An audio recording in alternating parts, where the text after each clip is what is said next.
Aló, estamos ya, estamos transmitiendo ya. Acá yo tengo imagen. Habla Paulina. Muy buenas noches a todos quienes se Ya, conectan en sí, este momento con Hoja de Ruta. diferencia de... Dale, dale nomás, Paulina. Perdón, estamos haciendo una transmisión un poco fuera del estudio, así que cualquier dificultad técnica les pedimos mil disculpas. De nuevo, buenas noches con todos quienes se conectan en este momento con Hoja de Ruta. Estamos aquí en casa de don Pedro Restrepo, un gran referente de lucha y de resistencia, que ha tenido la gentileza de recibirnos para hablar un poco de estos, de este aniversario, digamos, de un año más de un capítulo muy doloroso, sobre todo para él, pero también para todos quienes somos defensores de los derechos humanos y quienes cada día insistimos en que no se puede jamás violentar ningún derecho humano, peor de menores de edad. Y bueno, don Pedro, quisiéramos eh, que nos contara un poco cómo ha sido todo digamos, a manera de resumen, son bastantes años ya desde la desaparición de sus hijos y de que no haya habido, de que siga, digamos, en la impunidad, de que no se haya hecho justicia, ¿no? Y sobre todo eso, que es más allá de una reparación, sino el saber la verdad. Sí, la desaparición de un ser querido y más cuando es una desaparición forzada, o sea, ejercida por el mismo Estado en el que tiene que garantizar la vida ante todo y la seguridad de la ciudadanía y más de los menores de edad, como tú dices, o de los niños, es la tragedia total. Alguien definió la desaparición como el crimen perfecto. ¿Por qué el crimen perfecto? Porque no deja rastro, porque no aparece el cuerpo de la persona desaparecida, porque hay la angustia de si está vivo, de si está muerto, de si regresa, de si no regresa, porque se fue, si fue una eh, decisión propia o fue una decisión forzada. ¿Sí? Entonces todo esto te suma en una angustia, en una incertidumbre, en una cantidad de preguntas que no tienen respuesta.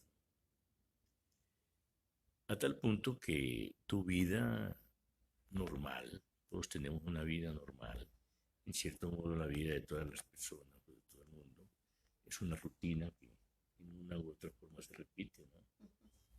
Se trastoca totalmente, ¿no? Más si tu decisión, como fue la nuestra, es luchar, buscar, investigar, analizar y denunciar hasta saber la verdad que pasó eh, con esos niños, ¿no? Con nuestros hijos, ¿no? Entonces, desde luego, pues, ahí ya todo se trastorna. Tu economía, tu salud física, tu salud mental, tu preguntas. Nadie está preparado, ni hay cursos que le digan a usted qué hacer en una situación de estas, ¿no? Entonces prácticamente viene un aprendizaje que tiene que ser a base de tus mismas acciones, de tus mismas decisiones, muchas veces decisiones que tomas por intermedio de sugerencias de otras personas. Muchas son bien intencionadas, otras malintencionadas que lo que buscan digamos, desviar la atención o dinero o simplemente crear zozobra. Otras que pueden ser con buena intención, pero que no tienen mayor lógica, pero tú las realizas porque en ese momento tienes que hacer todo lo que te parezca que tengas que hacer. Ahora, cuando ya tú, como en el caso nuestro, descubres que esos chicos, esos seres queridos, fueron desaparecidos por el Estado, por la policía, ahí la cosa todavía se complica más, porque precisamente el que tiene,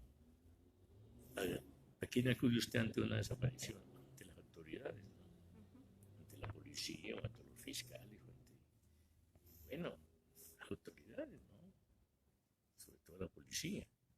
Y si esa misma policía y esas mismas autoridades son las que están ejecutando ese crimen, pues entonces tus esperanzas y tus anhelos de que algo pase van a estar totalmente torpeadas, ¿no? Y van a estar totalmente, o sea, va a ser imposible, ¿no? Encontrarlo. Y eso fue lo que sucedió con el caso nuestro. Descubrimos, empezamos a ver que era la policía, y la policía inmediatamente, pues, mandó a esta casa o introdujo en esta casa a una supuesta policía o una policía, subteniente Morán en esa época, que se suponía que venía a traer luces, a ayudar en la investigación y a traer un poco de paz a la casa, ¿no? Y lo que hacía pues era enterarse más bien de todos los pasos que nosotros dábamos para que esa misma policía que lo había desaparecido tomara otras medidas para seguir engañando y desviando la atención del crimen, ¿no? Todas estas cosas pues se fueron realizando durante el año 1988. Estos chicos fueron desaparecidos el 8 de enero de 1988 en el gobierno de León Febres Cordero, un gobierno de extrema derecha, represivo y totalmente con ningún respeto por la vida y por los derechos humanos. Se crearon grupos especiales entrenados por los mismos norteamericanos en una escuela que había en Panamá que llamaba la Escuela de las Américas, ¿no? Donde enseñaban a torturar, a desaparecer, a humillar y a vejar a todas aquellas personas que en una u otra forma quisieran quizás inicialmente un cambio social. Bueno, el caso de mis hijos nada tenía que ver con eso. Eran dos chicos de 17 y 14 años, niños todavía, porque según la UNESCO hasta los 18 años un ser humano es niño, ¿no? Un niño, ¿sí? Pues eran niños, ¿no? Y tenían que tener un trato como niños, ¿no?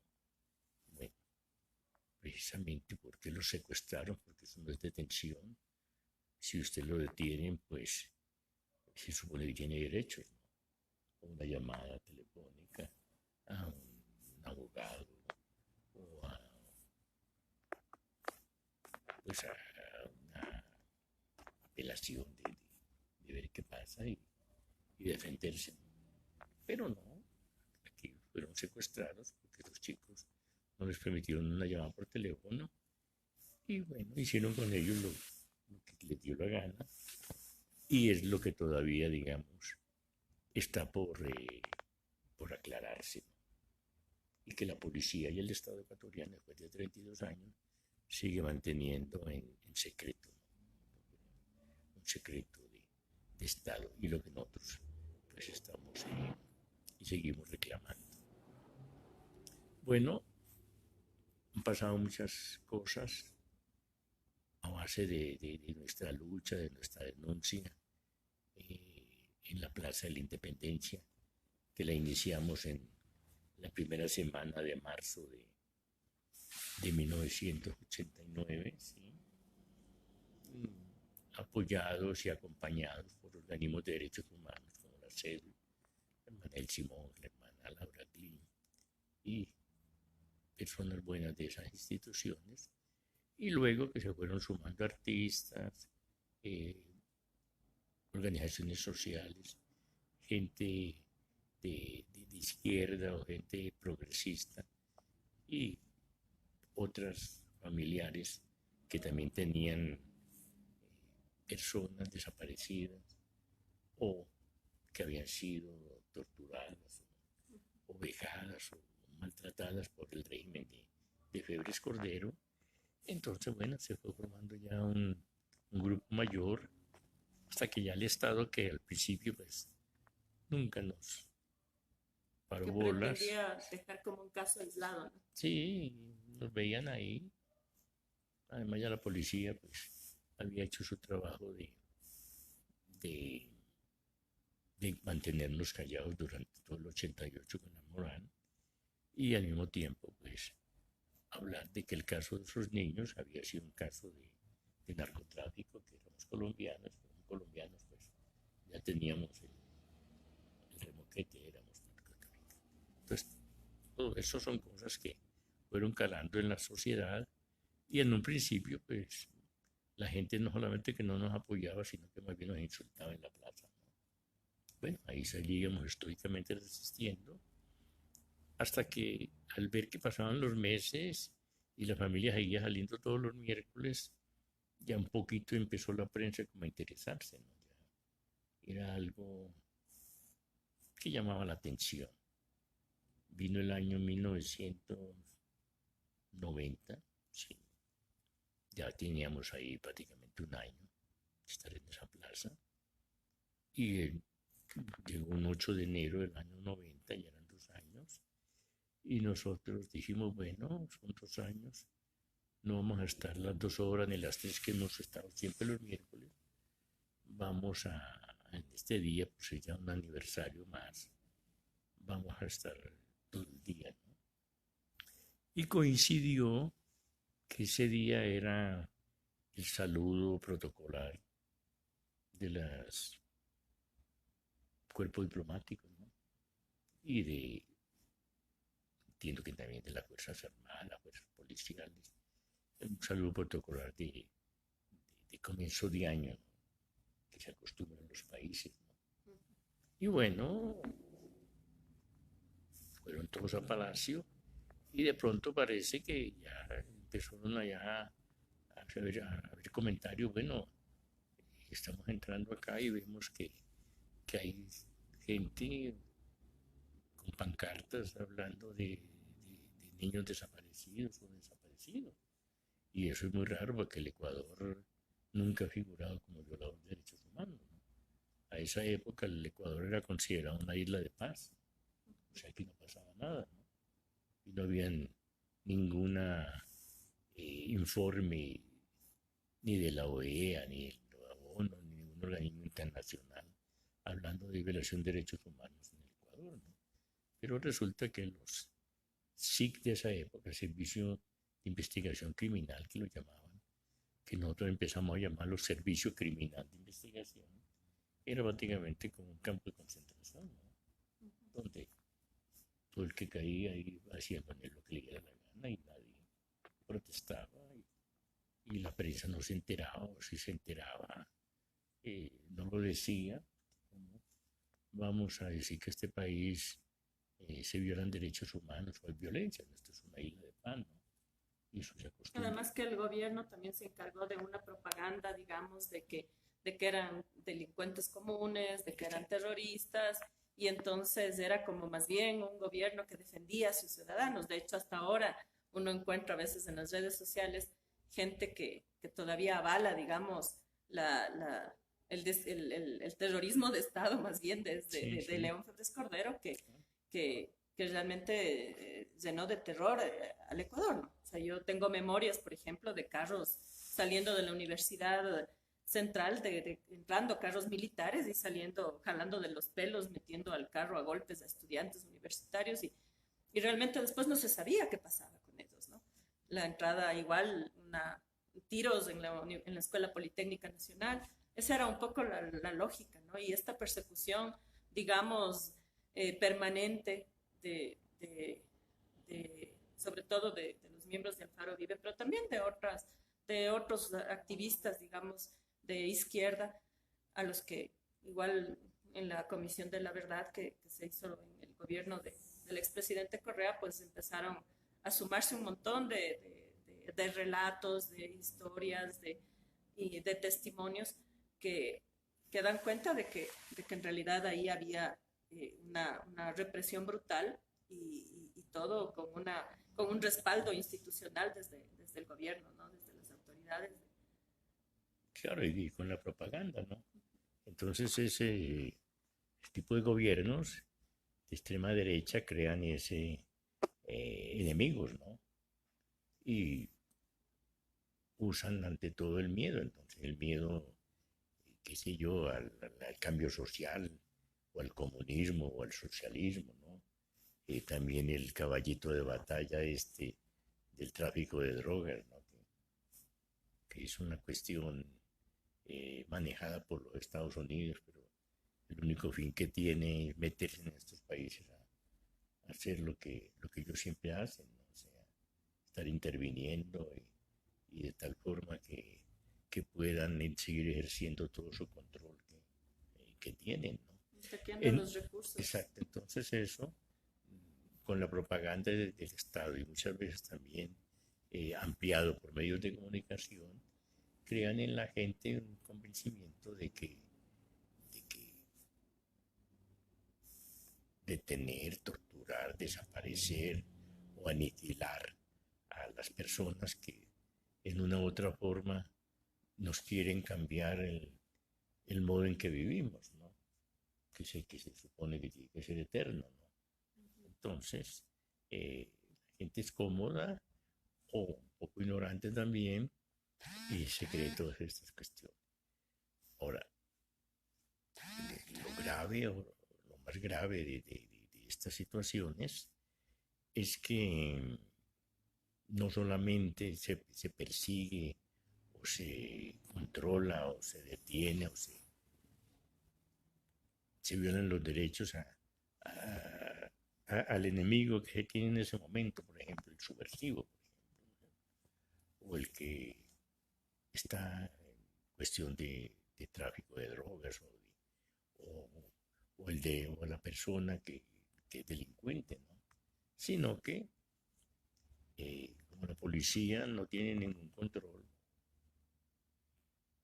ni hay quien los juzgue, y en esa época, por ejemplo, ellos tenían el fuero policial, ¿no?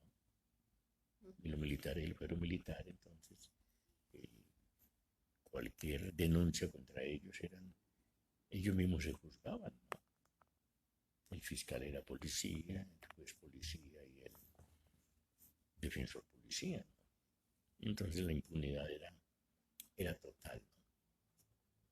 Entonces, hay una persona que no tiene ningún control, educado, si se puede hablar de educación, o entrenado mejor,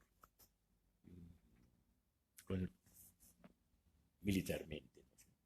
A obedecer a las armas, a la fuerza, comete cualquier clase de abusos. Y eso fue lo que pasó con estos niños, ¿no? Sin ellos tener nada que ver con lo que supuestamente eran los enemigos de la patria en esa época, ¿no? Seguramente. Y eso es una de las preguntas nuestras y de las respuestas que nosotros exigimos, ¿no? ¿Qué movió a que secuestraran a estos niños? ¿Por qué? ¿Qué querían verles? ¿O qué querían averiguar? ¿O qué querían con ellos, ¿no? Abusar de ellos, simplemente robarles el carro, o creer que porque tenían apellidos colombianos los padres tenían que hacer cualquier cosa y sacarles, qué sé yo, qué tipo de confección que no existía, ¿no? Entonces todo eso es callado por el Estado, es callado por la policía y nosotros le exigimos esa verdad, ¿no? ¿Por qué? Porque no solamente la necesitamos como padres, sino que la sociedad tiene que saber lo que es capaz de hacer un gobierno cuando no tiene ningún control. Porque se lo puede pasar a cualquiera por otra vez. Así es. O sea, no es un tema, no solo de, o sea, no es un tema de coger bandos, es un tema, como yo siempre digo, que las injusticias o este tipo de procedimientos que son ilegales y que están fuera de la ley, que van contra todo una norma, digamos, o sea, y que además está en la Constitución, digamos, respaldado el tema de que todos somos inocentes hasta que se demuestre lo contrario y de que toda persona merece un debido proceso y todo lo que implica ese debido proceso, de tener una detención donde se garanticen sus derechos, donde... Entonces, el momento en que eso se rompe, realmente el crimen viene desde el Estado y está patrocinado, está auspiciado y está además defendido desde un Estado. Y eso, como usted bien dice, nos puede pasar el día de mañana a cualquiera y entonces la ciudadanía no puede estar silente y no puede coger el bando de decir, ah, no, sí, porque no. O sea, uno nunca puede aplaudir, yo siempre digo, las injusticias o este tipo de acciones, porque luego se multiplican, porque eso es dar como validar, digamos, este tipo de acciones totalmente nefastas y después de que nos quejamos. O sea, cuando nos tocan a uno de los nuestros, entonces ahí, ¿cómo? ¿Con qué cara, digo yo, uno puede salir a denunciarlo? Entonces, en eso yo a la gente que se conecta con nosotros en esta plataforma, siempre les recalco, ¿no? No tienen que pelear por los derechos humanos, porque son los de todos los días, de la cotidianidad. Tenemos derecho a que se nos respete, a que nos traten con respeto, así como tenemos el deber igual de respetar y todos nosotros de proceder igual con la ley, digamos, en la mano, merecemos lo mismo. Entonces, nunca se puede aplaudir por más, no sé, actitud, digamos, que pueda ser cuestionable de una persona, pero jamás se puede combatir algo que está fuera de la ley, también estando fuera de la ley. Y volviendo un poco al tema, para ustedes, ¿qué es? Yo he visto varias veces la película de Con mi corazón en Yambo. Esto de verle de pronto ya libre así a la señora Morán, que estuvo aquí, que incluso yo recuerdo en la película que era como pretendió ser como la amiga de la familia, ¿no? O sea, ¿qué implica para ustedes ahora verle por ahí, mientras seguimos sin saber realmente la verdad, como usted bien dice? ¿Cómo han enfrentado, digamos, Sí, eso? sí, eso es muy frustrante porque, primero que todo, bueno, hay matices si se quiere, ¿no? Veamos un poco también la parte positiva, si es que se puede ver, ¿no? Aunque aquí no hay nada positivo, porque aquí se trata de un crimen de Estado, una aberración bárbara contra dos niños, contra una familia, contra una sociedad, ¿no? Pero, por ejemplo, desde el punto de vista como las cosas se han manejado en este país o en estos países, con esa impunidad total sobre todas las fuerzas del Estado represivo en aquella época, de pronto ver que al menos hubo un juicio, ¿no es cierto? Y que en ese juicio se encontraron esos autores, cómplices e encubridores, ¿no? Y fueron sentenciados de acuerdo a las penas de esa época, ¿no es cierto? Con todas las rebajas y todas las cosas que siempre se tienen en las leyes, ¿no? Entonces, desde luego, estas gentes, por ejemplo, los que fueron condenados como autores, fueron condenados a 16 años y de pronto no pagaron sino 8, porque es que por buena conducta, ¿no? ¿Quién dijo que era una buena conducta? Eso fue así como quien dice al ojo, ¿no? Además, pues también les hicieron cárceles especiales, ¿no? Con la justificación de que como eran policías, peligraban en las cárceles normales, ¿no? O sea, privilegios por todo lado, ¿no? Pero de todas formas, eh, sea lo que sea, pues era la primera vez, si se quiere, que generales, coroneles, capitanes, qué sé yo, tenientes y policías rasos eran juzgados iban a la cárcel, así fuera cárcel de oro que nosotros llamábamos, ¿no?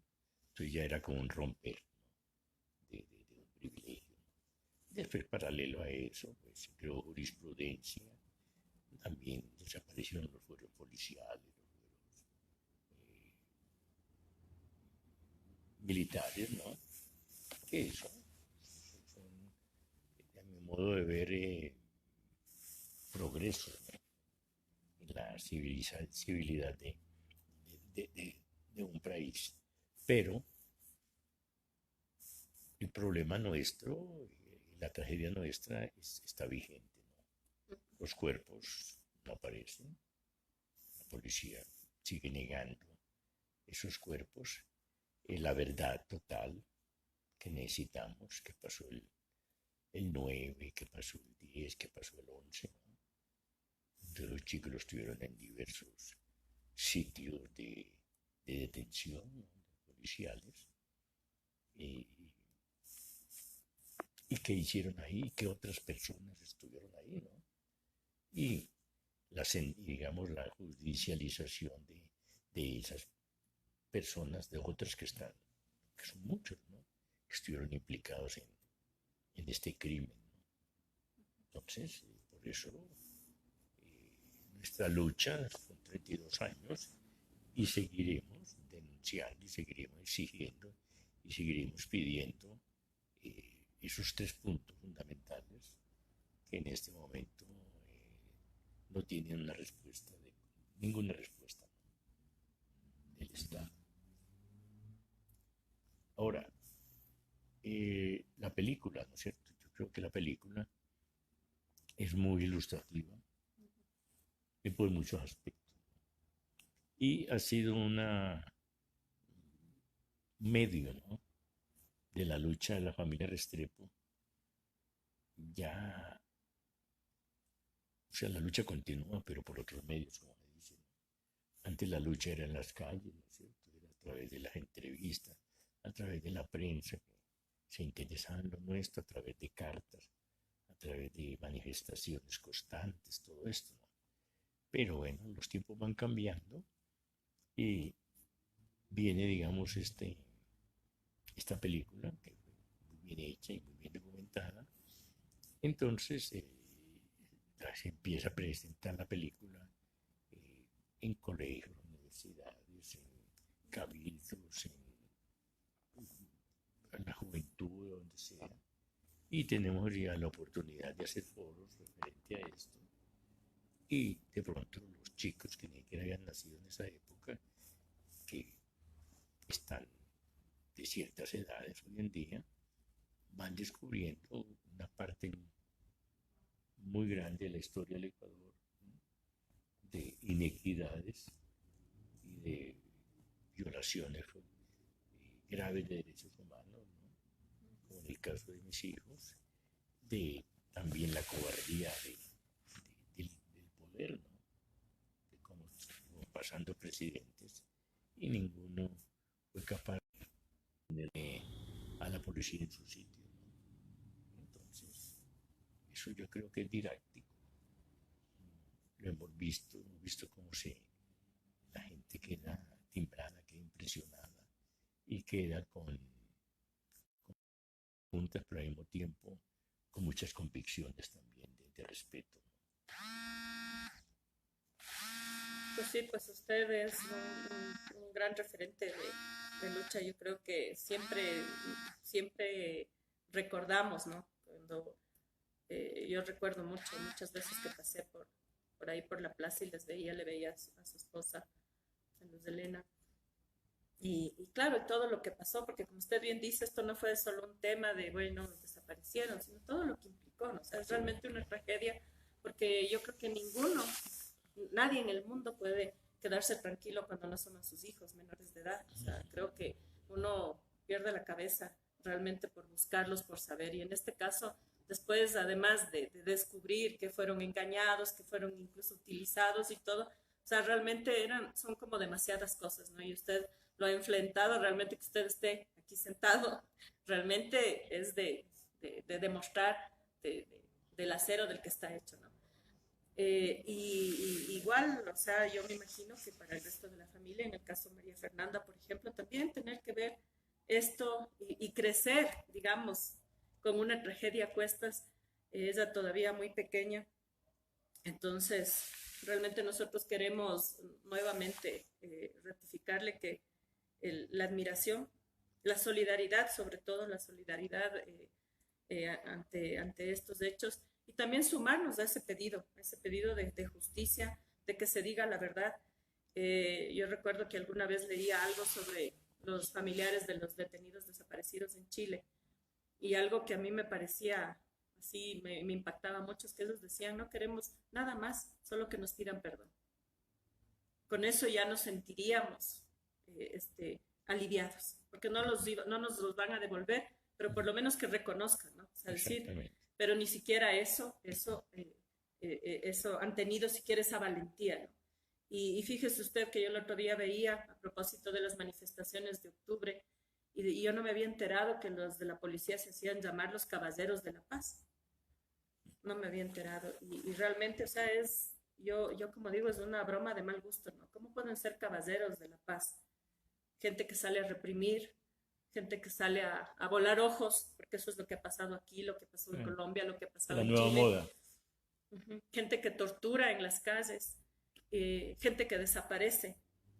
O sea, para que les queda demasiado grande el nombre. Yo no sé si es el sarcasmo de ellos mismos hacia quienes todavía creen que la policía podría ser, digamos, la defensa de las leyes y la defensa de los ciudadanos, ¿no? Yo creo que la policía sigue siendo en nuestros países solo medios represivos para mantener al poder de turno a salvo, pero para nada la ciudadanía.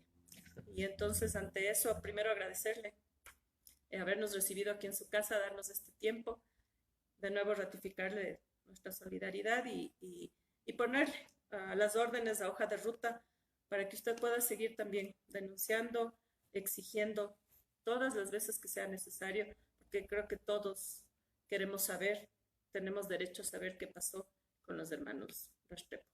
Yo le agradezco mucho esta entrevista y felicito este espacio, ¿no? Yo creo que ahora, con las nuevas tecnologías, se abren estos espacios, ¿no es cierto? Que ya se rompe un poco o mucho esos monopolios de la información, que siempre son manejados más bien por el poder político, el poder fáctico, el poder económico. Entonces, escuchar otras voces y ir educando a la ciudadanía sobre estos temas.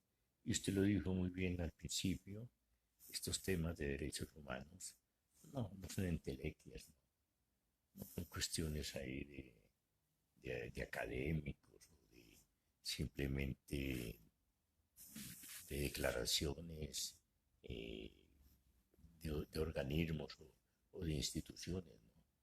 Eso es lo que rige y debe regir la buena relación entre las personas, ¿no? Y ante todo el respeto al ser humano en el valor que es como ser humano, en todos sus derechos que no pueden ser vejados por nada, ni por nadie, ni en ninguna circunstancia. Muchas gracias, don Pedro. Ya,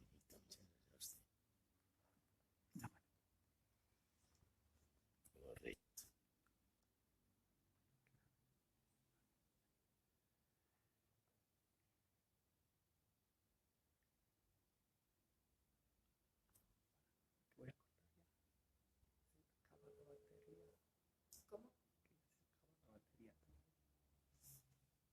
¿Listos? Así